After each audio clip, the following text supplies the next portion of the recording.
Justice Chandrakumar గారు, తనకు అనుకూలమైనటువంటి రియల్ ఎస్టేట్ సంస్థలను అందలం ఎక్కించారు కేసీఆర్ గారు. కొద్దిగా బ్యాలెన్స్గా ఉన్నటువంటి బిజినెస్ ఓరియంటెడ్గా, యాక్టివిటీ ఓరియంటెడ్గా ఉన్నటువంటి రియల్ ఎస్టేట్ సంస్థలని పాతాళానికి తొక్కారు. ఎలక్ట్రోల్ బాండ్స్కు 13 కోట్లు 15 కోట్లు తీసుకున్నటువంటి వాళ్ళపైన ఎన్నో కేసులు నమోదు చేసి వాళ్ళ నానా ఇబ్బందులకు గురి చేశారు. ఇది ఎలాంటి అభివృద్ధి అనుకోవచ్చు?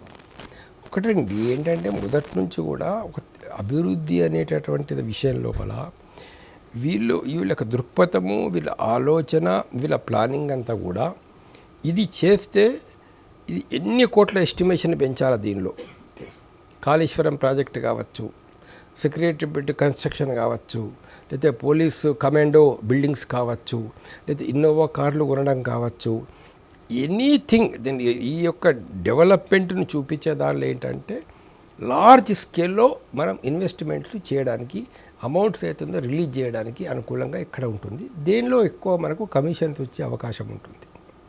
కానీ అదే సమయంలో బీసీ విద్యార్థులకు మెస్ బిల్లు శాంక్షన్ చేసే బిల్లు పక్కనైపోతుంది. ఎస్, గ్రామీణ ప్రాంతాల్లో సర్పంచులు చాలా పనులు చేయించారు. పాపం వాళ్ళకి ఫండ్స్ రిలీజ్ చేయకుండా 50 లక్షల పనులు చేయించారు, 2 కోట్ల పనులు చేయించారు, 3 కొందరు సర్పంచులు ఆత్మహత్యలు చేసుకునే పరిస్థితి చేసుకున్నారని చెప్పారు నాకు కొంతమంది, అప్పులు కట్టుకోలేక. వాళ్ళకి సపోజ్ ఒక 200 కోట్లు రిలీజ్ చేయాలి, చెయ్యరు. ఎందుకు చేయరు? అపాయింట్మెంట్ చేయాలి. ఇప్పుడు ఎన్నో వేకెన్సీస్ ఉన్నాయి, వాళ్ళకి శాలరీలు ఇవ్వాల్సి వస్తుంది. ఈ ఉన్న తిండిలో ఒక కేజీ తిండి బిర్యానీ కనుక ఉన్నదనుకుంటే అందులో 950 గ్రాములు నీ కుటుంబానికి ఇచ్చేసిన తర్వాత ఎక్కడ మిగులుతుంది?